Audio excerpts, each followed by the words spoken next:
Hello and welcome to Healing from Within. I am your host, Sheryl Glick, author of The Living Spirit, which shares stories of spiritual awakenings, spiritual communication, healing energies, intuition, and ways to understand your energetic and human aspects. And today I welcome Dr. Julia Mossbridge, who, with her co-author, Theresa Cheung, wrote the Premonition Code, which addresses an unprecedented shift in scientific understanding and our understanding or reality and the underlying potential for psychic and precognitive abilities that are within all of us. Hello, Dr. Mossbridge, and thank you for joining us today. Hi there. Thanks for having me. Julia, as listeners of Healing from Within have come to expect over the years, my guests and I share intimate experiences and insights into the world of mind, body, and spirit as we seek to understand the creative forces of life which influence our subconscious and conscious view of reality and the world.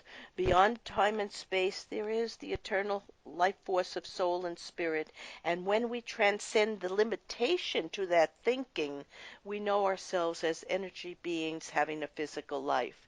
In today's episode of Healing from Within, Dr. Mossbridge will share with us what precognition is and the different types, and how to tell when premonition is a genuine precognition or just a coincidence. And also, she will share an overview of the science of time, scientifically validated evidence for precognition, including what is known and what is still a mystery, and offer tools to help you cultivate your own precognitive experiences.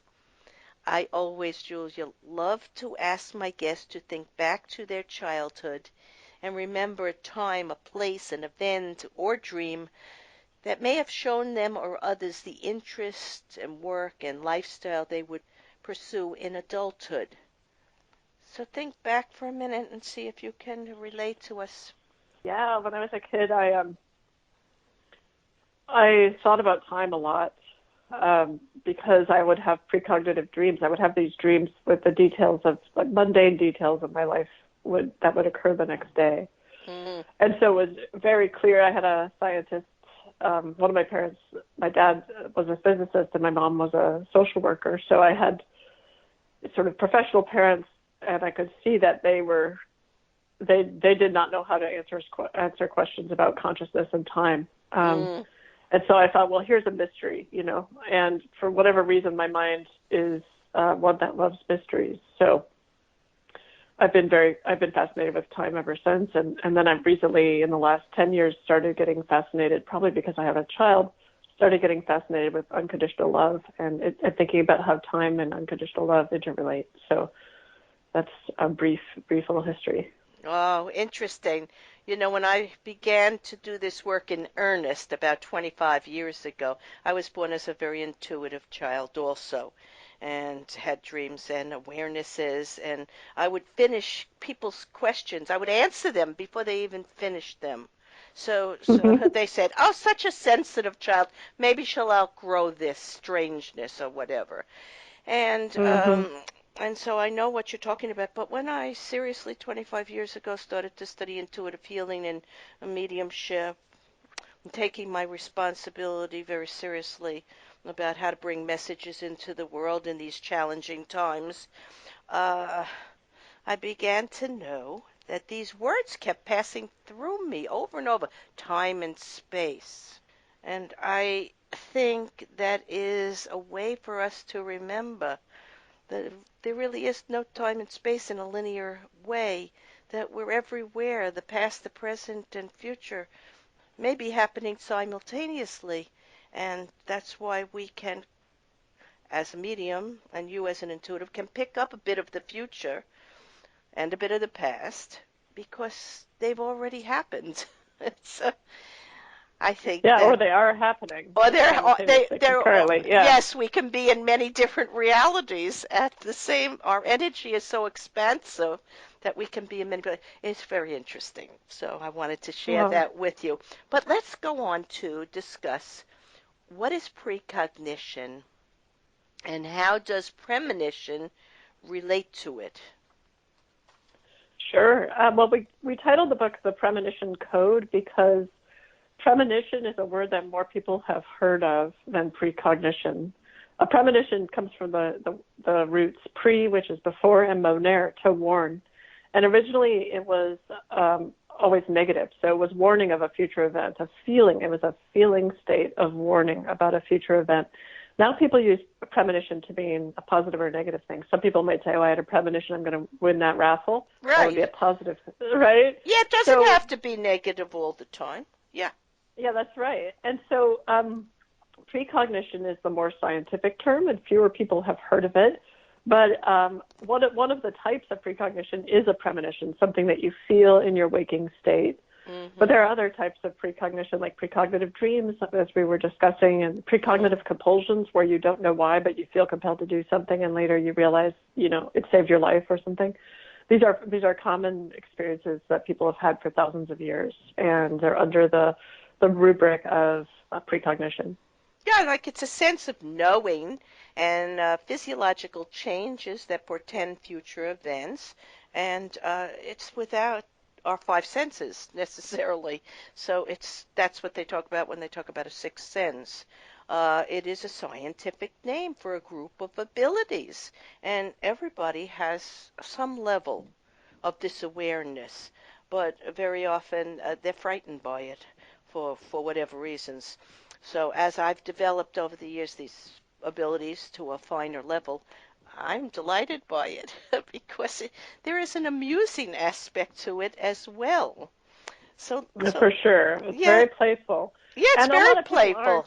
Yeah. I would just like to correct something. A lot of people aren't aware of any of it, but it's completely unconscious. In other words, they have the ability, but it's completely unconscious. And then some people are actually aware of it.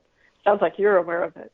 Oh. But I think there's many people who are very skeptical about it, and they don't even know that physiologically this is going on for them. Right, it's going on, but they don't want to tap into it, or they're afraid, or they're whatever. As a medium, I'll give you an example. I receive information for people so that they can know themselves and understand the nature of our human and energetic life force. But for our listeners, sometimes information comes and it doesn't make sense at the moment, so we often dismiss it. Now, years ago, I was flying from Toronto to New York City, and it was a very clear day, and I could see the whole skyline, and a thought went through my head. If a plane goes into the city, it will cause a lot of damage. And I was so distressed by that thought. And of course, a week later, the planes hit Twin Towers. Now, other psychics and mediums picked up information about that, but they weren't able to completely understand it. And some events, as unfortunate as they are, have to happen because they're in the framework of our human development. So sometimes a premonition can be extremely helpful, and other times there's little that can change events. Now, at that time when that happened, that's got to be 21 years ago. I don't know how. Yeah. No, it's not 20, would you? 17 years ago, yeah. 17 years ago. I was just beginning this work, and I never forgot the feeling and how it happened. So how has precognitive events shaped your life or the lives of some of the case studies that you describe in the book? I just described how it affected me. Yeah. Yeah, a lot of people had powerful precognitions around 9/11. That's very interesting. Mm-hmm. And there's always this question of research about those precognitions for 9/11 or any major public event, which is it that people are remembering these things more because there was a major event, or are they genuine precognitions, which is why I'm always trying to encourage people to write their precognitions or intuitions or insights down, just so that you have a record of what you actually felt before an event occurs. That's really important, and it really also helps you grow your relationship to your precognitive abilities. But in terms of my life, they've shaped my life tremendously. At one point, it saved me from a fire. A precognitive compulsion saved me from a fire. At another point, a precognitive dream found me a a place to, when I was a single mom. I found me an apartment to live in with my son when I was really worried about finding a nice place for us to live. I lived there for 3 years. It was wonderful. I mean, my dreams and my precognitions shape every day, it seems to me. But I don't care about that so much. What I care about is that other people really understand that. Like I feel that my story with precognition is just an example, but everyone could have this experience, and I'm hoping that people understand that precognition is absolutely scientifically validated. I shouldn't say absolutely because nothing's absolute in science, but it's scientifically validated as a phenomenon. And the only question is, what is your relationship going to be with precognition? How are you going to use it in your life? And how are you going to hone it? I end up getting bored of people coming and telling me their precognition stories, because to me what's interesting is when you say, yes, I have this ability. It's no longer weird or strange or creepy or unusual. It's normal. And what can we do? What can we do as a culture to really utilize it? That's where I'm coming from. Yes, and I like that you said it's normal. It It's is totally within normal. us, and it's a wonderful gift. And children display this gift, and very often they're told by parents or teachers, big imagination, just put that out of the way. That's not relevant to their development, and we want them to be fit in with their friends and family, and we don't want them to be strange. But this is very important for me also, what you just said. Yeah. It is normal, and it's a great gift, a great spiritual gift, or the way our neurological system and brain works and the way energy works. It's all connected, actually. Now, in the book, you tell the story of Theresa, who was the co-author with you, and she Yes. she tells of a premonition in a dream that saved her life, and she says the life of her unborn children. And she writes it was also the catalyst for her career as a spiritual writer. And I think my dreams and abilities also led me in the direction to use this to help people. Simply, quite simply, to help people develop their own abilities and awareness that it is normal and it's a wonderful gift. Now, she writes, in the dream, it appeared like a movie to her. She was wandering in a field of flowers and she felt the sun on her skin, and she came to a point where there were two directions, and she saw her cat Crystal, who had passed, and she really wanted to go down that path, but heard her mother, who was also in spirit, calling her and telling her to take the right path. And Mhm. later that day, she was on her way to her first radio interview, and she was running late. And she tells that she was stuck behind the two massive trucks and going very slowly, and they reached a junction, and she had a choice, a clear choice to make. If she went to the right, it was a longer way to the studio, and she might be late. But if she went to the left, it wasn't moving either, so she made a choice to go to the right, like her dream had suggested. And of course, you can finish the story. It's quite a, Well, it's quite amazing yeah. what happened next. Well, she was late for the interview in the radio station, Yeah. but on her way back from the interview, she saw that those trucks that she had seen had gotten into an accident, and she would have been right behind them. And she thinks she could have been involved in the accident because a bunch of cars had been involved. And they died. So, The three cars behind yep, that truck, yep, they all died. She was behind that truck. she could have been one of them. So, yes, it's just an example of the many ways that precognition can really save us. Then there's waking, these precognitive compulsions where someone feels, go into the baby's room right now, and you don't know why. But you go into the baby's room and you find that your baby's suffocating or something. Right. These things are fairly common. And, we say, oh, it's weird, but it's not weird. It's precognition. It's your future self reaching out. I mean, one way that I like to think about it is your future self reaching out to you across time and saying, this is an important moment. You need to pay attention. To alter and change what doesn't have to be yet because it's not in your life plan or destiny. I kind of like to think of it as messages from spirit or guides or angels or holy vibrational beings or assistants in that future life or Yeah, you could think of it afterlife. that way. I like to It's think of pretty. it that way, but whatever. Yeah, It is a as a scientist, force. I feel right. As a scientist, I feel like the probably most logical thing is that the future and the past selves are in communication. But it's also possible that I'm wrong. I'm open to discarnate beings or other stories Right. about what's going on. It's just really hard to test all I of it. think it's So both, but it personally, could be both. I think Could be it's both. both. But I was able to do volunteer for hospice for 8 years, and my Wow. sensitivities or precognitive or empathic abilities were able to help patients be more comfortable about the illness and the transition they were to make. So, and this awareness has helped me to conquer many of the fears of my earlier life. And that's what we're here to do. So, knowledge in any way, shape, or form, and using this energetic way to communicate with ourselves from the past, the future to the past to help ourselves is, again, a wonderful gift. Now, Julia, I usually have lots of coincidences or synchronicity with my very talented guests. And as the author of Life is No Coincidence, the life and afterlife connection, I know there really are no coincidences, only connections to this eternal universal source of time, space, and energy and intelligence.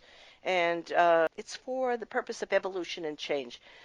But I see you have endorsements from Dr. Eben Alexander, a neurosurgeon and author of Proof of Heaven and Living in a Mindful Universe, and also Stephen Taylor, author of Spiritual Science, who have been guests on the show, and Deepak Oh, Chopra cool. and James Van Praagh, a medium, Hmm.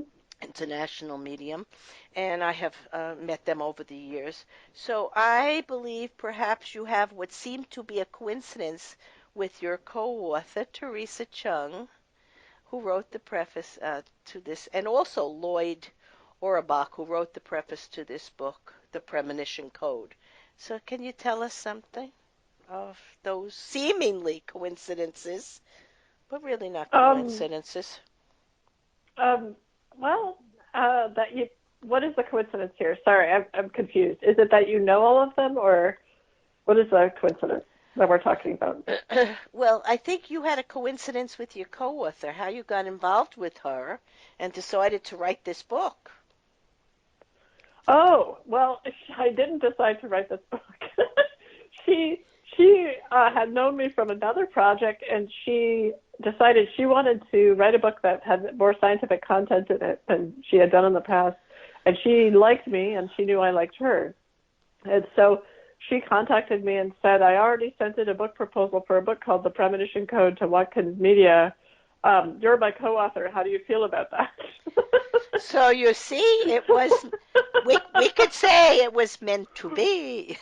but Yeah. No, I but see what you mean. you Yes, it you was see where I'm absolutely. going with this. Hmm. There are no coincidences. You were supposed to write the Hmm. book. You were supposed to Yeah. collaborate on it. You liked Well, and each she knew other. it.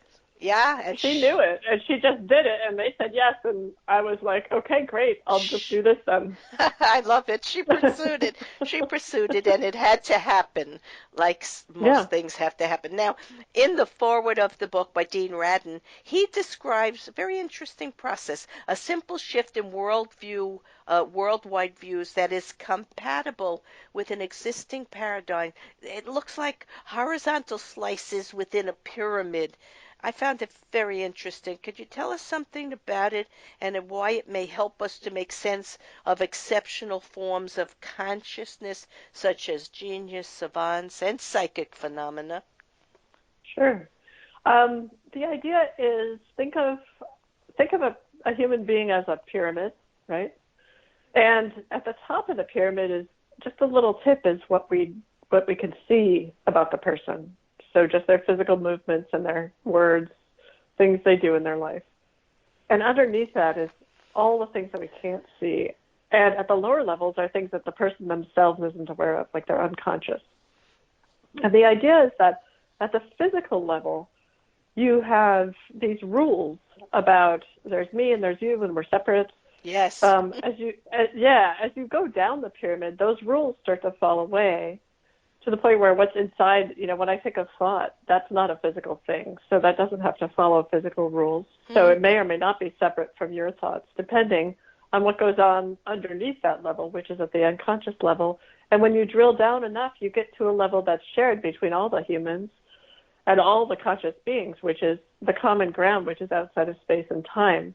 And this is essentially the perennial philosophy, and that's what he's talking about, is the idea that what's really fundamental is at that common ground level that's beyond space and time, and that is essentially what we call consciousness with a big C, or cosmic consciousness, or the universal unconsciousness. And awareness. Yeah, That you're well, I've actually in deep meditation been there where I felt myself yeah, as an atom, out yeah. of my body, and I said, well, it's me. I have my consciousness, my mind, my awareness, but I'm in this space, and I'm only an atom.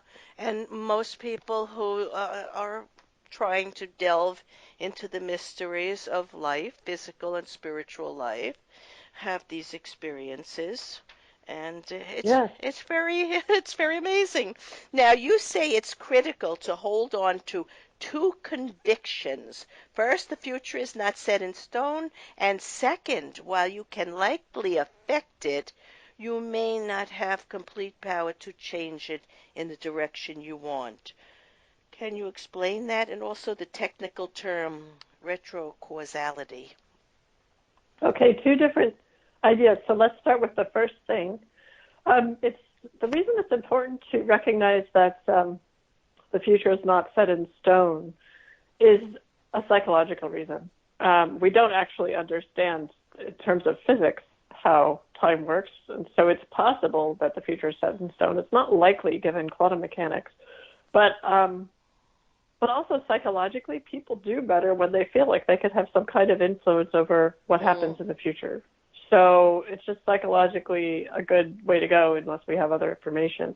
And then the second one is the other pole of that. I'm trying to guard against this thing where people say, we create our own realities totally, and I tried for 6 months to get a Jaguar and it didn't happen, and so I'm bad in some way.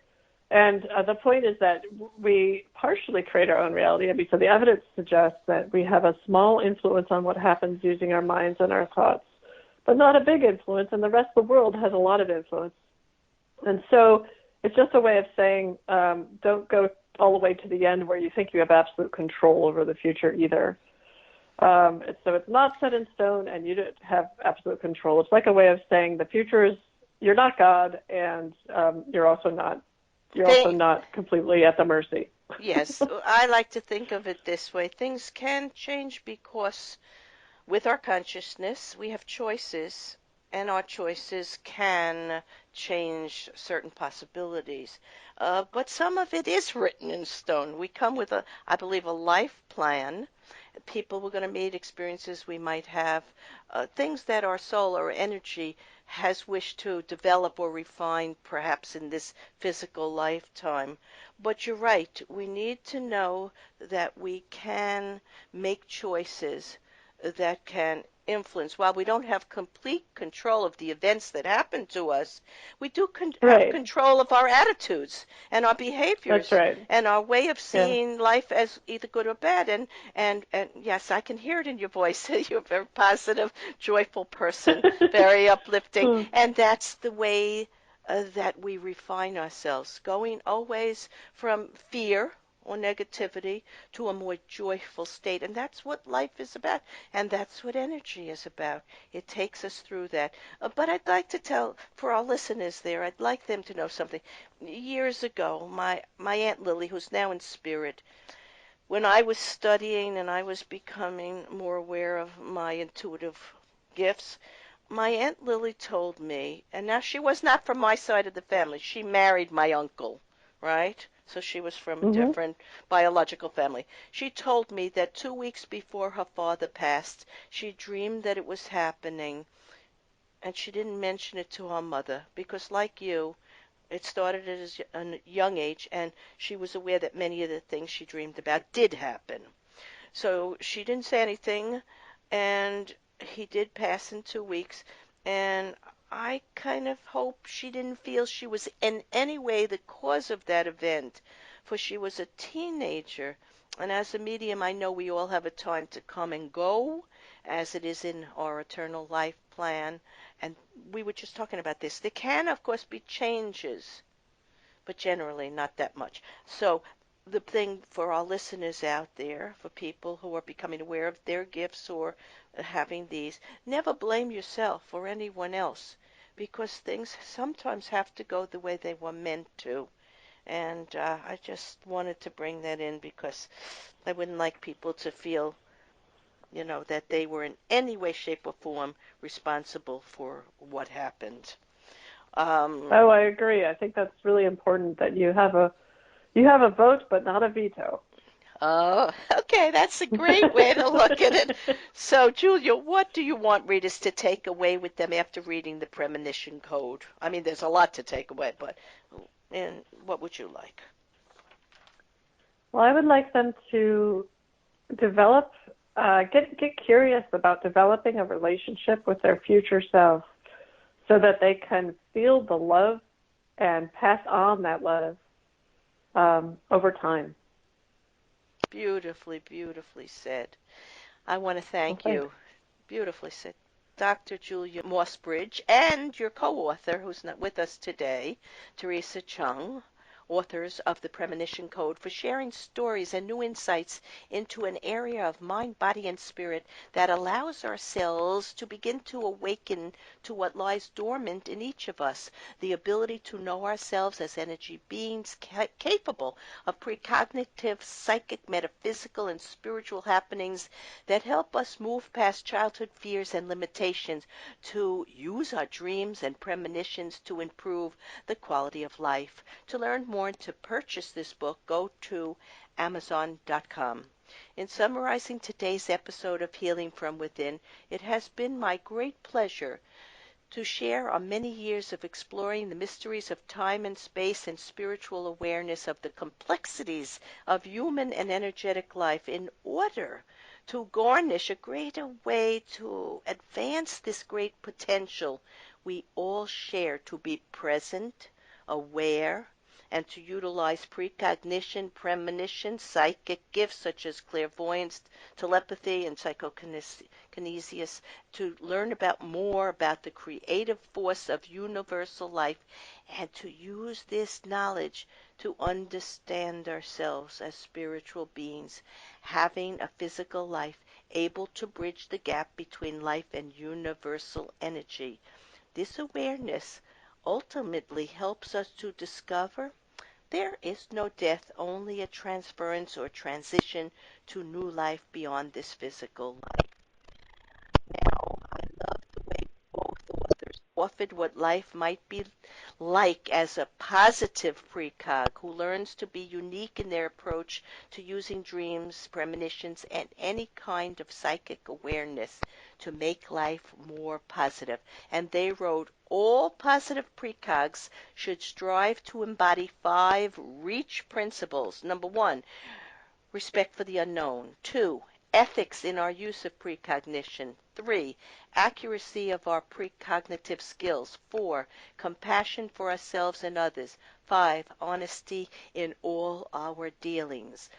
Julia, Theresa, and I would have you know you are very much more than what you appear to be, and the possibilities for expanding and changing outdated modes of thinking and old beliefs will be the stimulus to advancing the amazing ability to sense and feel life in ways that have seemed to be only for the extraordinary but are indeed for all of us. I am your host, Sheryl Glick, author of The Living Spirit, Answers to Healing and Infinite Love, and invite you to my website, SherylGlick.com, to listen to and read about scientists, spiritualists, energy and medical practitioners, psychologists, educators, and people of all walks of life who seek to know answers to age-old questions and can offer you valuable insights and solutions to improving life through awareness and higher self-consciousness. Shows may be heard on webtalkradio.net and dreamvision7radio.com.